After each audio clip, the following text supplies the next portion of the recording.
প্রিয় দর্শক, অবশেষে কিন্তু একটি দারুণ সিদ্ধান্ত নেওয়া হয়েছে। সরাসরি সম্প্রচার করা হবে শেখ হাসিনার বিচার। শেখ হাসিনার বিচার যখন করা হবে তখন সেটি কিন্তু সরাসরি টিভিগুলোতে দেখানো হবে। বৈষম্য বিরোধী ছাত্র আন্দোলন চলাকালে সহিংসতার ঘটনায় সাবেক প্রধানমন্ত্রী শেখ হাসিনার বিরুদ্ধে গণহত্যা মামলার বিচার সরাসরি সম্প্রচার করা হবে, এমন সিদ্ধান্ত নিয়েছে সরকারের উচ্চ পর্যায়ের এক বৈঠকে। আজকের আন্তর্জাতিক অপরাধ ট্রাইব্যুনালের চিফ প্রসিকিউটর মোহাম্মদ তাজুল ইসলাম বিষয়টি নিশ্চিত করেছেন। তিনি বলেছেন, বিচারের স্বচ্ছতার জন্য সব কিছু করবে বর্তমান সরকার।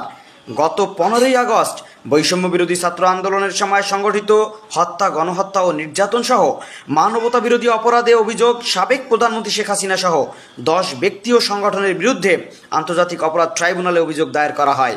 পরবর্তীতে 21শে আগস্ট একই ট্রাইব্যুনালে সাবেক প্রধানমন্ত্রী শেখ হাসিনা সহ 77 জনের নামে গণহত্যা ও মানবতা বিরোধী অপরাধে আরেকটি অভিযোগ দায়ের করা হয়।